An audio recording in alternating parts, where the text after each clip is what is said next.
자, 그 다음에 이제 5절에 보면 내가 보라 내가 만물을 새롭게 하노라 하시고 이 말은 신실하고 참되니 기록하라 그랬습니다. 자, 이 말은 무슨 말씀이냐면 반드시 이루어진다라는 것이죠. 이 말은 신실하고 참되니 기록해라. 이 말씀은 반드시 이루어진다라고 하는 것을 강조하시는 겁니다. 그러면서 만물을 새롭게 하겠다. 여기에서 만물 그러면 물질계 어떤 그런 느낌이 나죠. 만물을 새롭게 하겠다 라고 하는데 여기에서 이 만물로 번역된 이 단어는 그냥 콜이라고 하는 단어예요. 올, 영어로 하면 올, 전부 그런 뜻이에요. 그러니까 모든 것을 내가 새롭게 하겠다 그런 뜻이에요. 히브리어로 콜. 그래서 내가 모든 것을 새롭게 하겠다. 그러니까 모든 자연계뿐만 아니라 우리도 모든 것이 다 새로워지는 것이에요. 자, 6절 나는 알파와 오메가요 처음과 마지막이라 내가 생명수 샘물을 목마른 자에게 값없이 주리니 나는 알파와 오메가다 그렇게 말씀합니다. 인간의 그 모든 역사는 하나님의 그 영원한 그 시간대의 한 경점과 같은 것입니다. 예. 우리 인생도 마찬가지예요. 그 영원부터 영원까지 존재하시는 그 하나님의 그 영원때의 그 시간에서 정말 이 띡 하고 점으로도 표현될 수 없는 그것이 바로 우리의 인생이죠. 근데 이 인간의 역사, 이 모든 인간의 역사를 시작하신 분도 하나님이시고 마치시는 분도 하나님이라고 지금 선포하시는 것입니다. 내가 알파와 오메가다. 내가 시작과 끝이다. 내가 모든 것을 시작한 내가 모든 그 마무리도 내가 한다. 그 말씀입니다. 그래서 지금 도미티안 황제에 의해서 그렇게 지금 심각한 그러한 이제 그 핍박과 박해와 그 고난 가운데 있는 이 성도들에게 하나님께서 지금 내가 알파와 오메가다. 그렇게 말씀하시는 겁니다. 하나님께서는 왜 침묵하실까? 지금 이러한 상황 속에서 왜 하나님의 그 능력의 손길로 뭔가 일을 해주시지 않을까? 어떤 그런 의문들, 그런 어떤 이 현실 속에서 그런 마음들을 가지고 있을 때, 그럴 때 지금 예수님께서 이 요한을 통해서 말씀하시는 것이죠. 예. 내가 모든 것을 알고 있다. 내가 반드시 결말 짓는다.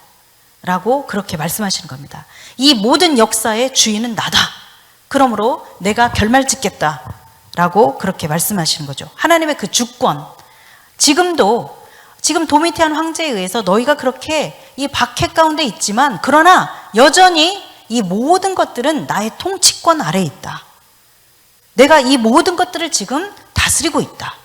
너희들이 생각할 때 지금 도미티안 황제가 이 로마를 다스리고 있는 것 같고 이 하나님이 택하신 백성들을 지금 도미티안 황제가 주물럭거리면서 다스리고 있는 것 같지만 그러나 그 위에서 지금 내가 다스리고 있다 라고 말씀하시는 겁니다. 내가 로마를, 도미티안 황제를 그리고 지금 이 역사를 내가 다스리고 있다, 통치하고 있다 라고 지금 하나님께서 그렇게 주권을 선포하고 계시는 겁니다. 그러면서 내가 너희들의 그 모든 눈물을 닦아주겠다 라고 격려하시는 것입니다. 자, 그리고 이제 6절, 7절에서 생명수 샘물을 목마른 자에게 값없이 주겠다 그렇게 말씀하시죠.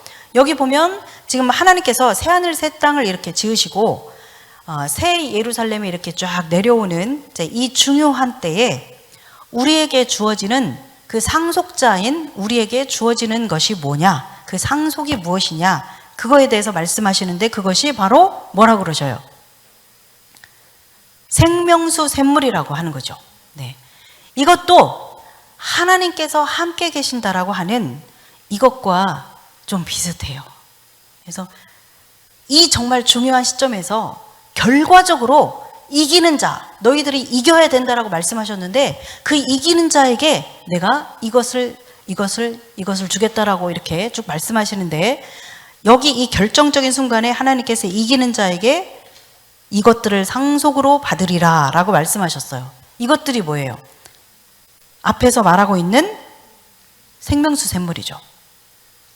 그래서 사람들은 바람 빠진다, 기운 빠진다 그런 느낌을 받는 경우들이 많습니다.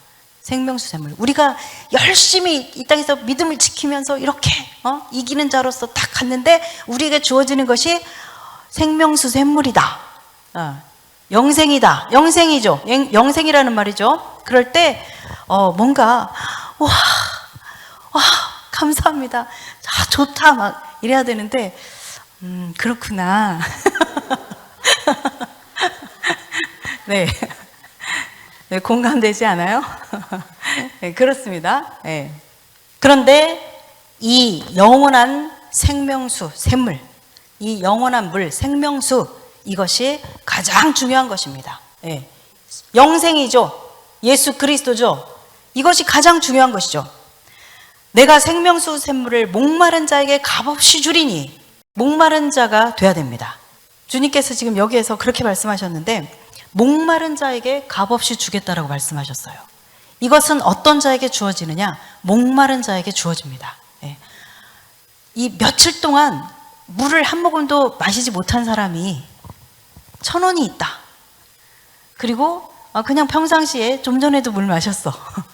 이 사람이 1,000원을 가지고 있을 때 이 1,000원을 며칠 동안 물을 못 마신 사람은 이 1,000원 가지고 뭘 할 생각을 할까요? 네, 빨리 물 사 먹어야지 이런 생각을 하겠죠.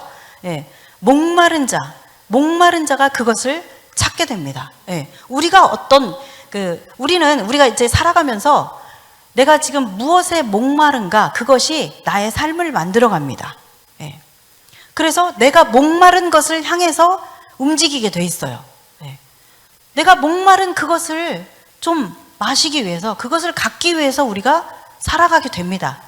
하루하루, 일주일, 우리가 그것을 향해서 취하기 위해서, 이 목마름을 채우기 위해서 움직이게 되죠.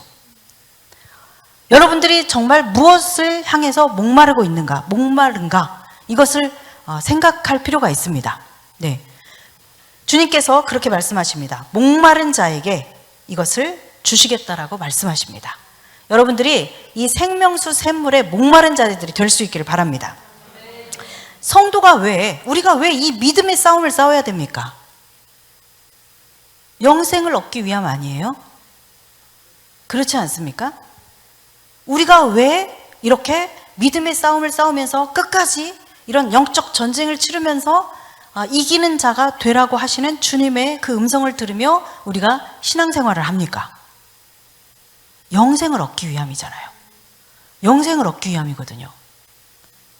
그래서 우리에게 지금 주시겠다고 하는, 상속하시겠다라고 하는, 우리가 상속받기로 결정된 그것이 바로 이 생명수 샘물이에요. 영생이라는 것이죠. 이게 가장 귀중한 것이죠. 본질적인 거예요. 사실은 우리가 믿는 이유가 이 영생을 얻기 위함이죠. 그래서 그러나 많은 사람들은 이런 어떤 오늘날도 사실 이 교회에서 이 영원한 생명, 영생, 이 생명수, 샘물, 이것에 관한 설교를 듣는 것도 이렇게 횟수가 그렇게 많지 않죠. 그러니까 우리가 많은 영역에 있어서 정말 이 본질적인 것들을 계속해서 이렇게 붙잡고 갈 수 있어야 돼요. 그렇지 않으면 이 본질적인 것들에 대한 감동이, 목마름이 시들시들해져요. 그래서 어떤 다른 것의 말씀을 들을 때, 비본질적인 말씀을 들을 때 더 이 만족감이 생기고 더 목마름이 해소되는 것 같은 느낌을 갖는 때가 있는데, 우리가 그만큼 어떤 본질적인 것에 대한 목마름이 많이 우리에게서 희미해졌다라고 볼 수 있는 것이에요. 언제든지 이 생명수 샘물에 대한 이 말씀을 들을 때, 그럴 때 정말 그 한여름의 그 뜨거움에서, 그 목마름에서 쫙 해갈되는 것 같은 그 시원한 그 만족감과 기쁨과 그 느낌을 우리가 느껴야 되거든요. 그래야 정말 우리가 지금 이 뭔가 생동감 있는, 살아있는 그런 그리스도인으로서 내가 지금 살고 있구나, 내가 지금 이게 뭔가 살아있구나 라고 하는 것을 느낄 수 있는 거거든요. 우리가 그렇게 이 영원한 생명에 대해서도 우리가 계속 묵상하고 이것이 얼마나 중요한지에 대해서 늘 붙들 수 있기를 바랍니다. 언제 들어도 신선한 그런 말씀, 언제 들어도 너무나도 정말 상쾌하고 시원한 그 말씀이 될 수 있어야 됩니다. 아멘. 네. 아, 그거 다 아는 건데, 아, 그거 기초 아니야? 아, 저 다 아는 건데, 이런, 예, 이것이 아니라, 예, 정말 그냥 지식적으로 그거 다 알고 있는 것이 정말 중요합니까? 아는 것, 그것에서 더 나아가야 돼요. 우리는 아는 것에서 나아가야 됩니다. 그래야 진짜 아는 자가 될 수 있습니다. 네. 정말 중요한 것, 오늘날 이 시대에 회복돼야 될 신앙, 이것은 바로 이 본질적인 메시지, 생명에 관한 이 생명신앙, 그리고 종말론적인 신앙, 재림신앙입니다. 네. 수많은 선교사들과 그리고 초대 교회의 많은 사도들과 제자들과 그리스도인들, 이 조선 땅에서 처음에 신앙생활을 했던 그 모든 믿음의 선조들, 선배들, 이들도 가지고 있었던 핵심적인 중요한 신앙이 종말론적인 신앙이었어요. 재림신앙이었습니다. 네. 이것을 회복해야 됩니다. 오늘날. 그래야만 아까 말씀드린 것처럼 마치 장차 임할 하나님 나라에 대한 그 목마름과 그 소망이 있을 때 현재적인 하나님 나라의 삶을 통치를 받으면서 잘 살 수 있는 것과 마찬가지로 그 신앙이 살아있어야 우리의 삶이 그야말로 생명력 있고 역동적인 그런 삶을 살 수 있습니다. 그런 것들을 잃어버렸기 때문에 오늘날 그런 타협적인 그 뭐죠? 그 WCC 같은 그런 상황들이 벌어지는 것이에요. 우리가 가는 길은 다 다르지만 우리는 같은 곳을 가는 거야. 거기서 만나. 헛소리를 하는 거죠. 이런 엉뚱한 소리가 나올 수밖에 없는 겁니다. 네. 그래서 우리는 나 하나야. 연합되는 건 정말 아름다운 것이야. 우리가 그렇게 서로 뭐 무당이라고 불교라고 목사라고 우리 그렇게 그러지 말고 우리 사이좋게 잘 지내자. 하나님은 사랑이시오. 사랑 서로 이렇게 같이 잘 지내는 게 사랑이야. 네, 도대체 이게 지금 뭔 논리로 무슨 얘기를 하는지 모르겠지만, 네. 이런 얘기를 하는 것이 이 본질적인 것을 놔버렸기 때문에 굉장히 철학적이고 관념적이고 뭐 이런 것들로 변질되면서 도대체 이게 신앙이 어디로 가는지, 이 진리가 어디로 가는지 헤매면서 이런 비진리적인 것들이 이런 것들이 큰 소리를 치고 뭔가 큰 연대를 이루는 이런 시대까지 가게 된 겁니다. 그러나 정말 이건 헛소리죠. 네. 어떻게 무당의 구판과 거룩하신 하나님의 이 백성들과 공존할 수 있겠습니까? 예? 빛과 어둠이 어찌 조화를 이루며 그리스도와 벨리알이 어찌 함께 할 수 있겠느냐? 그렇습니다. 귀신의 상에서 어찌 이 거룩한 성찬의 이 잔과 귀신의 잔을 어찌 겸하여 우리가 마실 수 있겠느냐? 의와 불법이 어찌 조화를 이룰 수 있겠느냐? 함께 할 수 있겠느냐? 그렇게 말하잖아요? 예. 분명한 겁니다. 이건 함께 할 수 없는 거예요. 미안하지만 우리가 그렇다고 그들을 배척하고 정죄하는 건 아니지만 아닌 건 아닌 거죠. 네. 진리는 배타적입니다. 아멘이십니까? 기독교는 배타적이야. 이렇게 말하는 사람들이 있는데, 그거는 정말 우리를 인정해 주는 거예요. 네. 그건 좋은 얘기입니다. 기독교는 배타적이어야 합니다. 이제 어떤 사람을 대하는 것이나 뭐 어떤 이런 문화적인, 관계적인 이런 것에서 뭐 배타적이라는 그런 의미 말고, 예. 진리는 배타적일 수밖에 없어요. 기독교는 지네들만 진리래. 지네들을 통해서만 구원받을 수 있대. 그건 맞는 얘기지. 그거 맞는 얘기 아니에요? 그렇기 때문에 배타적일 수밖에 없어요. 진리라는 것은 본래 배타적인 거예요. 그렇죠? 이 온 세상을 두루 다니면서 여러분들이 한번 찾아보세요. 생모가 두 사람이 있는지. 데리고 오시면 저의 전 재산을 드리겠습니다. 자기를 낳은 생모가 두 사람인 사람이 존재하면 데리고 오라고요, 저한테. 그러면 제가 전 재산 다 드릴게요. 그런 사람 있습니까? 없어요. 없습니다. 의미 부여를 하면서 나를 키워주신 어머니, 저에게는 이분이 어머니와 같은 존재예요. 그런 분들은 많이 계실 수 있어요. 그러나 나를 낳으신 생모, 나를 낳은 엄마, 그분은 딱 한 분밖에 없어요. 유일무이한 존재, 딱 한 사람밖에 있을 수 없어요. 그게 진리죠. 진리라는 건 그런 거예요. 네. 그렇기 때문에 배타적일 수밖에 없어요. 그래서 기독교는 배타적이야 그러면 여러분들이 아주 기뻐하십시오. 네, 그렇습니다. 복음은 배타적입니다.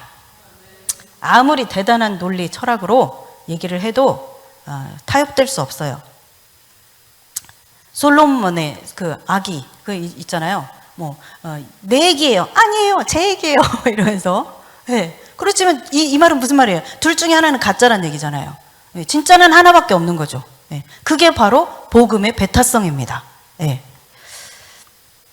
그리고 오늘날 사람들이 이렇게 많은 사람들이 특히 이제 젊은이들이 많이 그래요. 제가 이제 이런 주제로도 우리 아들에게 좀 얘기를 했었는데 성품, 섬김, 이렇게 사랑 이런 얘기 있잖아요.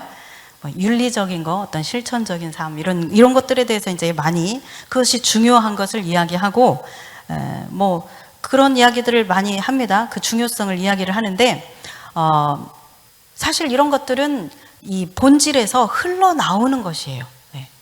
그냥 본질에서 흘러나온 것입니다. 우리가 하나님을 사랑하게 되면 그 하나님의 사랑을 입어서 우리가 이렇게 하나님의 그 사랑받는 자로서의 그 정체성 안에서 이게 되면 자연스럽게 흘러나오는 것이 이런 성품이라든가 이런 섬김이라든가 구제와 긍휼히 여기는 것과 돕는 것 이런 거죠. 사랑 이런 거죠. 그래서 이것은 우리가 이렇게 해야 됩니다, 저렇게 해야 됩니다, 막 이렇게 어떤 다른 주제로서 다루지 않아도 이것은 자연스럽게 우리가 본질 부분이 해결이 되면 그냥 이렇게 흘러나오는 거예요. 우리 한별이가 교통사고가 났어요. 퇴근하다가 이렇게 가고 있는데 좌회전에서 쫙 오는 차가 그냥 옆을 확 해가지고 상당히 차가 많이, 그래서 이제 그 평가를 하고 보험회사에서 평가를 해서 폐차를 할 건지 말 건지 이제 결정한다 그러는데 상당히 많이 이제 이렇게 됐어요. 근데 얘가 또 그렇게 많이 치고서 그냥 가버렸네요. 뺑소니. 예, 그냥 갔어요. 얘는 이제 처음 당하는 일이라 굉장히 당황스러워 했어요. 이제 나와서 막 확인하고 이제 어떻게 해야 될지 그 오빠한테 전화를 하고 이제 그러는데 잠시 후에 그러고 나니까 이제 주택가였는데 그 바로 앞에 그 집에서 사람이 나오는 거예요. 사람이 나와서 괜찮냐고. 괜찮냐고, 많이 놀랬지 막 이러면서 괜찮냐고. 그러면서 또 한 사람이 그 집에서 막 또 한 사람이 물을 가지고 막 나오더래요. 그래서 물 마시라고, 너무 많이 놀랬지? 그래서 물 마시라고 막 이렇게 그러고서 또 나도 이런 일을 이런 일이 있었는데 네 마음 안다 막 이러면서 괜찮을 거다, 걱정하지 마라 막 이러고, 또 들어가면서도 필요한 거 있으면 그 경찰 올 때까지 필요하면 여기 와서 좀 이렇게 앉아 있어라, 쉬어라 막 이러고, 그리고 나 또 나와가지고 또 우리 여기 집에 이 안에 사람이 있으니까 뭔가 도움 필요하면 말해라 막 이러면서 몇 번을 들락날락 하면서 이게 막 이러더래요. 네. 그리고 잠시 후에 어떤 그 큰 트럭을 운전한 그 남자가 와가지고 내가 너 치고 간 그 차 내가 봤다. 너 치고 그냥 가길래 내가 따라갔다. 그래서 그 바쁜 출근 시간에 얼마나 감사해요. 이 차를 쫓아가가지고 넘버를 찍어가지고 온 거예요. 그래서 내가 찍어왔다. 그러면서 이렇게 안내해주고 그러더래요. 그래서 내가 그 사람 정말 너무 고맙다. 그 사람 없었으면 어떻게 했을 뻔했어. 이제 그 증거를 딱 이제 포착을 했잖아요. 네. 그리고 또 막 이렇게 나와가지고 모르지만 누군지 전혀 모르는 사람이지만 그 사람이 굉장히 당황하고 힘들 걸 생각하면서 막 나와서 몇 번을 막 한 서너 번을 막 들락날락 하면서 그랬다고 하더라고요. 그래서 막 이렇게 위로해주고 물 갖다 주고 막 이렇게 들어와라고 하고 막 이렇게. 이것이 바로 이제 많은 부분에서 그런 것들을 느끼지만 정말 그 청교도의 후손으로서 이 기독교적인 신앙의 그 문화 속에서 자란 그 사람들이 가지고 있는 참 이렇게 어떤 사람에 대한, 사람을 생각하고 배려하고 친절하고 이런 것들이 이렇게 몸에 배인 그런 것들을 참 느낍니다. 그러니까는 우리가 어떤 본질적인 신앙, 그것을 잡고 있으면, 그것이 되면 이런 것들이 그냥 자연스럽게 흘러나오는 거죠. 다른 사람한테 관심을 가져야 되는데, 사람에게 친절해야 되는데, 막 이러면서 뭐 해야 되는데, 막 일해야 되는데, 막 이러면서 이것이 우리의 신앙적인 압박이나 스트레스가 되지 않고 그냥 자연스럽게 흘러나오는 이제 그런 게 되는 거죠. 제가 이렇게 굉장히 이제 시간이 바쁘니까 이게 그 심장재단에서 지금 한 6, 7년 됐나? 심장재단에 정말 조금밖에 안 되지만 이제 이렇게 매달 이렇게 이제 후원을 하는데, 거기에서 문자가 자주 와요. 문자가 오는데, 오늘 누구 수술합니다. 오늘 누구 어느 병원에서 뭐 심장 수술합니다. 뭐 이렇게 문자가 와요. 그러면 이거를 제가 나중에 기도해야지 이러면 뭐 못하게 되더라고요. 그래서 이게 어떤 한 사람의 생명이 달린 거고, 그래서 정말 간절한 마음으로 기도해 주기를 바라면서 보내줄 텐데, 내가 이것을 나 시간 없다고 이렇게 하면은 그거는 아닌 것 같다. 예, 뭐랄까, 하나님의 마음이 그런 게 느껴져서, 그냥 이게 딱 이제 문자 열면은 바로 그냥 바로 해야 되겠다. 몇 초라 할지라도. 그래서 정말 10초 이내 정말 짧은 시간이지만 이제 그거 보면서 누구 이렇게 오늘 하는데 이렇게 해주십시오, 이렇게 10초, 아주 짧게 10초 20초 이내에 그렇게 기도를 해요.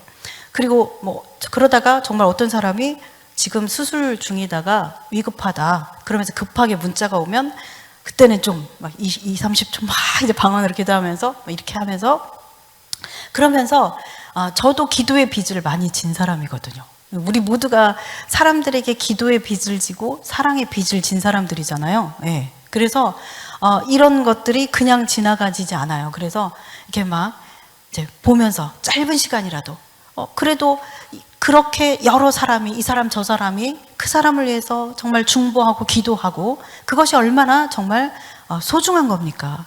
그 사람에게는. 예.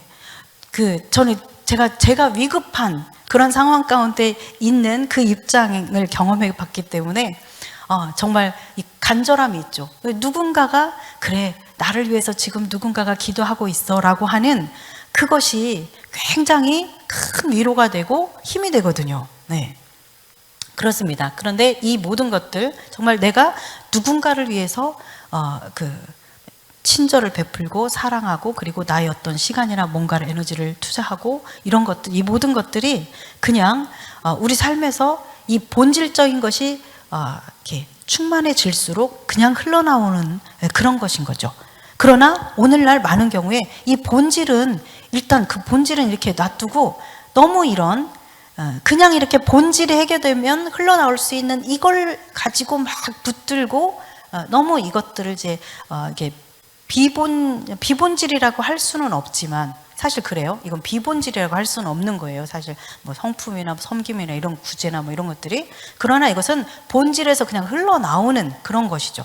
예, 그런데 이 본질적인 메시지를 그냥 이렇게 방치하고 뭔가 이런 것들에만 이렇게 붙잡고 매여 있는 이것이 뭔가 우리로 하여금 다른 것에 눈 돌리게 하고, 그리고 뭔가 무력하게 만든다는 것이죠.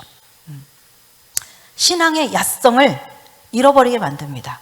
뭐 인격적이고 막 성품. 제가 그래서 우리 아들한테 그랬어요. 우리 아들이 굉장히 인격적이고 막 이렇게 그런 인격적인 그런 감성 지수가 높은 우리 애들이 다 그렇지만 우리 아들이 또 이제 그런 거에 민감해요. 근데 제가 이제 그런 이제 이런 이야기들을 하면서, 성품이냐 진리냐 둘 중에 하나를 선택한다면 진리다. 그런 얘기를 하면서 이런 제가 방금 말씀드렸던 그런 이야기들을 아들하고 나눈 적이 있어요.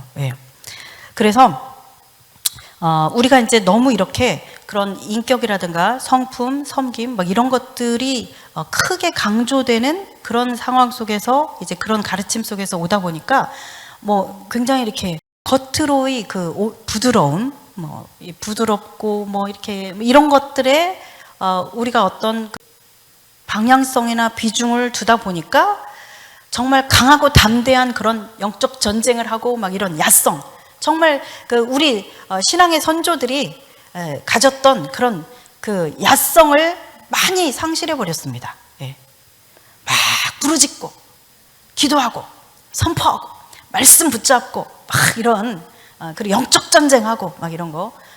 교회는 기도의 집입니다. 기도해야 됩니다. 교회가 기도하지 않으면 안 되죠. 그래서 그런 어떤 야성을 다시 회복하는 그것이 굉장히 필요하다고 봅니다. 네, 이 본질적인 복음 얘기하면서 지금 이런 얘기를 했는데, 네, 그렇습니다. 자, 마지막 절 8절. 그러나 두려워하는 자들과, 자, 이제 여기에서 불과 유황으로 타는 못에 던져지는 자들, 둘째 사망에 던져지는 자들에 대해서 쭉 지금 언급하고 있습니다. 이제 그 사람들을 이렇게 보면, 지금 이제 이 둘째 사망은 처음에 이제 죽은 자들이 다시 이제 부활하게 되죠. 심판의 부활입니다. 예수님께서 분명하게 그것을 말씀하셨어요. 그래서 심판의 부활로, 생명의 부활로 우리가 이제 다시 살게 되는데, 이 둘째 사망에 던져지는 사람들은 바로 이 사망, 심판의 부활로 사는 이제 다시 산 사람들이죠. 이 사람들이 이제 둘째 사망을 받게 되는데, 불못에 던져지게 되는데, 첫 번째 두려워하는 자들이라고 그렇게 얘기했습니다. 자, 여기에서 두려워하는 자들은 어떤 사람들을 말하는 것일까요? 자, 여기에서 두려워하는 자들, 그러면 두려워서 믿음을 배반하는 자들로 볼 수 있습니다. 지금 이 요한계시록을 쓴 이 요한이 요한 1서에서 이 두려움에 대해서 얘기하고 있는데, 요한 1서 4장 18절을 한번 같이 읽겠습니다. 사랑 안에 두려움이 없고 온전한 사랑이 두려움을 내쫓나니 두려움에는 형벌이 있음이라. 두려워하는 자는 사랑 안에서 온전히 이루지 못하였느니라. 아멘. 네, 여기에서 지금 하나님이 우리를 사랑하시는 그 사랑을 우리가 알고 믿었노니 하나님은 사랑이시다. 이렇게 얘기하면서 그 하나님의 사랑을 우리가 알고 믿어서 이제 우리가 생명을 얻게 되었는데, 그 사랑 안에 거할 때 우리가 모든 두려움이 사라지게 된다는 것이죠. 그런데 이 온전하신 그 사랑 안에 우리가 온전히 머물지 못할 때 이 두려움이 엄습하면서 이제 배반하는 그런 일들이 일어나게 되는 것입니다. 그래서 여기에서 보면 두려우면은 형벌이 있다, 그렇게 얘기하죠. 예. 그래서 이 두려움으로 인해서 우리가 이렇게 믿음에서 벗어나고 배반하는 그러한 일들을 행하게 될 때 우리에게 바로 이 불못으로 던져지는 그 일들이, 형벌이 있게 되는 것이죠. 그러니까 나 겁 많은데, 겁이 많으면 형벌을 받는다 그랬는데 뭐 이런 거 아니고, 예, 그게 아니라 그런 두려움 때문에 믿음을 배반하게 될 때 결국은 불못에 던져지는 그런 형벌이 있게 된다는 것이죠. 그래서 디모데후서 1장 7절에서 8절에 보면 하나님이 우리에게 주신 것은 두려워하는 마음이 아니다, 능력과 사랑과 절제하는 마음이다 그랬어요. 여기서 이 마음이라고 하는 것은 푸뉴마입니다. 영이에요. 영, 스피릿. 그래서 하나님이 우리에게 주신 것은 두려워하는 영이 아니라 능력의 영, 사랑의 영, 절제하는 영이다라는 이야기입니다. 그러니까 우리를 두렵게 하는 것, 우리가 두려워하는 것, 이것도 어떤 영의 역사가 있을 수 있는 것이죠. 네. 그래서 여기에서 말하는 이 두려워하는 자들은 그러한 자들이고, 그 다음에 여기에서 끝에 보면 복음과 함께 고난을 받으라. 그러므로 너희가 복음과 함께 고난을 받으라 그랬습니다. 고난 받는 것에 대한 두려움, 이 두려움을 떨쳐내고 그 온전하신 하나님의 그 사랑 안에서 기꺼이 복음과 함께 고난을 받는 자가 되라, 그렇게 말씀하시는 것이죠. 아멘. 네, 그래서 우리가 하나님의 그 온전하신 사랑이 있을 때 우리가 죽음에 대한 두려움도, 불이익을 당할 것에 대한 두려움, 고난에 대한 두려움, 이런 것들을 이길 수 있습니다. 그 다음에 이제 두 번째로 믿지 아니하는 자들, 이거는 해석 필요 없죠. 그 다음에 흉악한 자들. 자, 흉악한 자들이라고 그렇게 말하고 있는데, 신약 성경에서 이 단어 브델위소라고 하는 이 단어는 딱 두 번 쓰였어요. 근데 이제 그것이 한 번은 로마서에서 쓰였고 한 번은 여기서 쓰인 겁니다. 근데 로마서에서 어떤 뜻으로 쓰였냐면 우상 숭배에 대해서 언급하면서 쓰였어요. 그래서 이 단어는 무슨 뜻이냐면 가증히 여긴다, 몹시 싫어하다. 우리 이거 다니엘 할 때도 봤어요, 이 단어. 예. 그래서 성경에서 가증히 여긴다, 몹시 미운 물건 그러면 우상이었잖아요. 예, 그래서 우상 숭배를 말하는 것이에요. 그리고 여기에서 흉악한 자들 그러면 우상 숭배하는 자들 그런 뜻이에요. 여러분 교회는 다니는데도 권사님이 막 점 보러 다니고 이런 사람들 있죠. 예, 권사님인데 점 치러 다니고 그러시더라고요. 예, 뭐 이렇게 요즘 그리스도인들 청년들도 무슨 타로점 하고 재미로 보는 거야 그러면서 뭐 타로 점들도 보고 사주팔자 보고 해가 바뀌면 이걸 보지 않으면은 불안해. 사주팔자 보는 교회 다니는 사람들 그런 사람들 많아요. 네, 그런 사람들은 말 그대로 그냥 교회 다니는 사람들입니다. 네, 저기는 가기가 좀 어렵죠. 그리고 예전에 제가 어떤 한 그룹을 이렇게 이끌고 있었는데, 지도하고 있었는데, 중간에 이제 좀 그 사모님이 늦게 들어오셨어요. 그 사모님이 이제 늦게 들어오시는데 절이 보여요, 절이. 사모님인지 몰랐죠. 이제 사역하면서 이제 그분이 저기 하셔서, 근데 이제 아까 이렇게 들어오실 때 절이 보였는데, 그랬더니, 그러세요? 그래서 제가요, 절을 너무 좋아해요. 사모님이시래요. 근데 의외로, 제가 저를 너무 좋아해요. 그래서 그런가 보다. 그러면서 지나가다가도 이렇게 뭐 국도라든가 뭐 이제 이렇게 도로 가다가도 절이 있으면 자기는 꼭 들어가서 이렇게 안으로 쭉 들어가서 절을 이렇게 둘러보고 간대요. 그 분위기가 너무 좋대요. 이 절 분위기가 너무 좋대요. 네, 좀 황당하죠? 근데 그게 단순한 건 아니에요. 그는 영의 이끌림이죠. 우리는 어떤 우리 안에 있는 어떤 이것이 이렇게 끌리는 게 있어요. 예, 그죠? 영의 이끌림입니다. 그건 단순히 뭐 취향이 아니라 그렇습니다. 그 다음에 이제 세 번째로 살인자들, 살인하는 사람들, 음행하는 사람들, 뭐 이것도 마찬가지 의미입니다. 음행하는 것이 이게 왜 그렇게 심각한가? 이것이 이 행음하는 것의 뿌리가 뭐다? 우상숭배. 여기에서 비롯된 거예요. 풍요와 다산을 숭배하는 것에서부터 비롯된 거예요. 그래서 뭐 양 혹은 암수 뭐 이런 것들을 상징하는 상징물을 놓고 신전을 만들고 거기에 막 절을 하면서 숭배를 하고, 그리고 그렇게 하면서 그 어떤 의식으로서 제의로서 그런 어떤 남창이라고 하죠. 그 다음에 여자 사제, 남창 사제 이런 것들이 있어서 그런 행위를 하면서 그럼으로써 말하자면 예배하는 거죠. 그렇게 하는 것들, 이것으로부터 비롯된 것들이에요. 그리고 예를 들어서 힌두교에서 온 것이 요가입니다. 요가. 그래서 요가 막 이상한 그런 이거 있죠. 행위들, 이것들이 다 그런 어떤 우상숭배적인 제의에서 나오는 그런 행위들, 이런 것들을 운동처럼 뭐 아무튼 그것을 이렇게 만든 거, 이게 바로 요가예요. 그렇기 때문에 이 요가에서 하는 이런 행위들, 이런 것들이 다 이런 제의적인 것들과 연관이 있는 행위들입니다. 그렇기 때문에 그리스도인들이 요가를 한다 그러면 그는 개념 없는 그리스도인입니다. 아시겠죠? 예. 왜냐하면 이런 것들이 어떤 영적인 상징성을 가지고 있으면 반드시 그 영향이 미치게 돼 있어요. 예.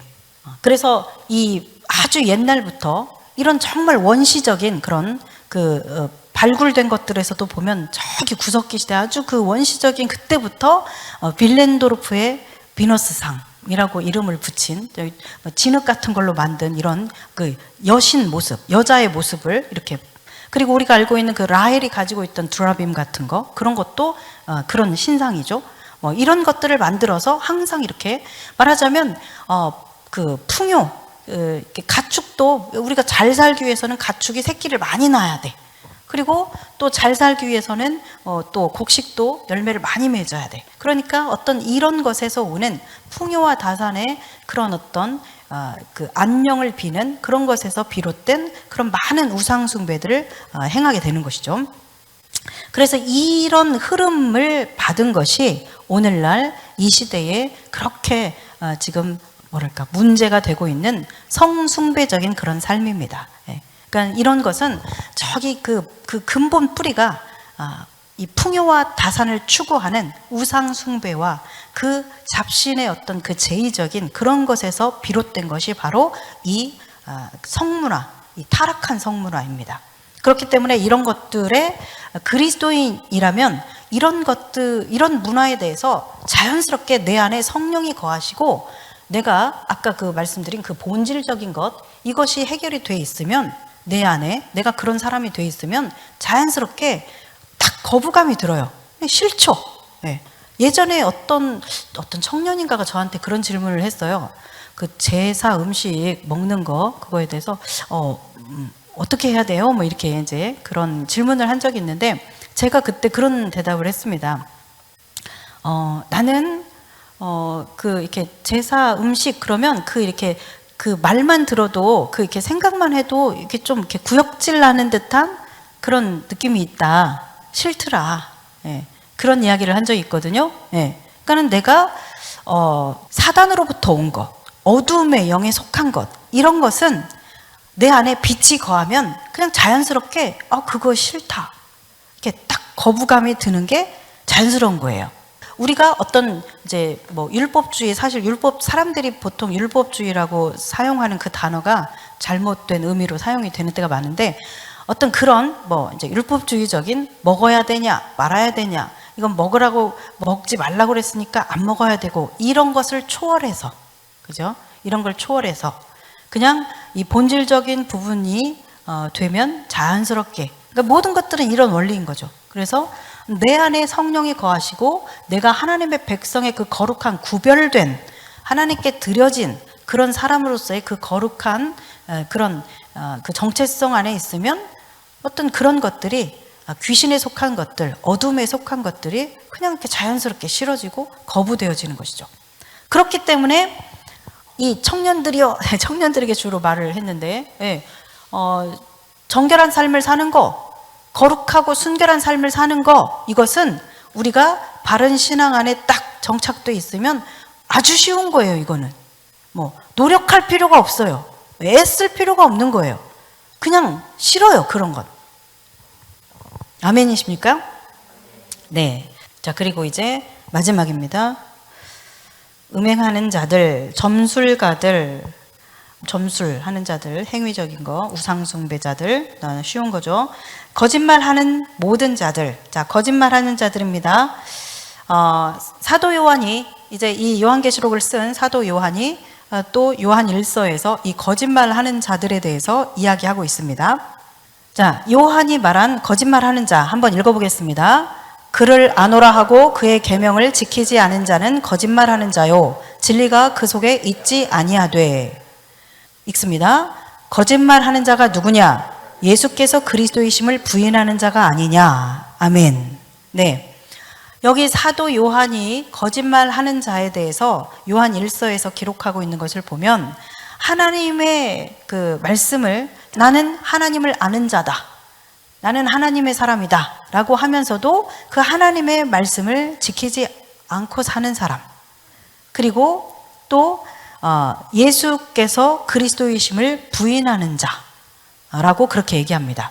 자, 여기에서 계명을 지킨다라고 할 때 이 지킨다라고 하는 뜻이 이 말씀을 실천한다, 따른다 그런 뜻도 있고 또 그리고 이렇게 파수하는 거 있죠. guard 이렇게 지키는 거. 네. 그 간수가 죄수를 지키고 할 때 뭐 이런 지키는 거 이런 뜻도 있습니다. 그래서 하나님의 말씀을 지켜내는 거죠. 네. 타협하거나 하지 않고 이 하나님의 말씀을 지켜내는 것. 네. 그리고 내가 하나님의 말씀을 따라서 이제 여기에서 특히 사랑에 대해서 얘기하고 있죠. 네. 그런 하나님의 계명을 지키는 이런 것을 이야기하고 있는 겁니다. 특별히 이제 여기에서 둘째 사망과 관련해서 지금 이야기하고 있는데 예수님이 그리스도이심을 부인하는 자, 이것이 바로 거짓말하는 자다라고 여러분들이 정리를 하시면 되겠습니다. 네. 자, 이렇게 해서 이제 우리가 1절에서 8절까지 봤습니다. 네. 이렇게 하고 다음 시간에는 이제 새 예루살렘 성에 대해서 이제 구체적으로 이야기하고 있는 것들 마치고 네, 그렇게 하겠습니다. 네, 기도하겠습니다.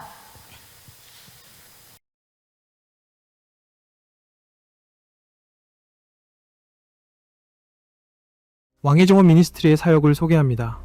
해외에 선교지까지 뻗어나가 영혼들을 사냥하는 이단들의 거짓 복음에 선교지들마다 골머리를 앓고 있습니다. 그래서 선교지는 특별히 요한계시록의 바른 해석과 이해가 더 절실하죠. 왕의 정원 미니스트리의 사명 중 중요한 부분이 선교지에서의 사역입니다. 이스라엘, 태국, 일본, 인도 등의 선교사님들과 교회 지도자들, 신학생들을 대상으로 요한계시록 세미나를 해왔고 내년 초에도 캄보디아와 인도 사역이 기다리고 있습니다. 선교지의 상황은 대부분 열악하고 넉넉지 않은 터라 선교지에서의 세미나 사역은 모든 경비와 섬김을 저희가 감당해야 하는 특수성이 있습니다. 그러다 보니 필요한 곳에 손길이 다 닿지 못하는 안타까움도 있습니다. 국내에서도 많은 목회자와 성도들을 대상으로 한 요한계시록 세미나를 통해 요한계시록을 성경적으로 이해하고 우리가 살아가는 시대를 성경을 통해 바라보고 해석할 수 있도록 하는 데 큰 도움을 주고 있습니다. 특별히 세미나의 개최를 통해서 많은 강의들로 구성되어 있는 왕의 정원 요한계시록의 내용을 들었지만 잘 연결되지 않고 흩어져 있던 것들이 하나로 쭉 깨어지면서 요한계시록 전체가 명쾌하게 정리되는 경험을 하게 됩니다.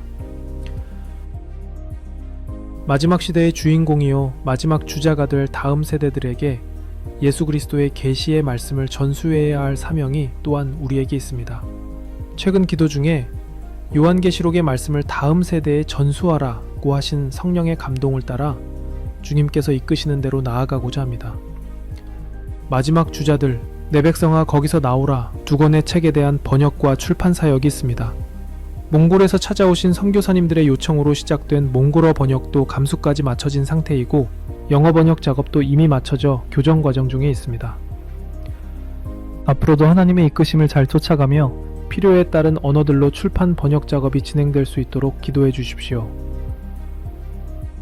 사도 요한의 고백처럼 우리가 서로 어디에서 살아가든지 하나님의 나라를 위하여 환난과 나라와 참음에 동참하는 자로서 늘 연결되어 있기를 기도합니다. 사랑합니다.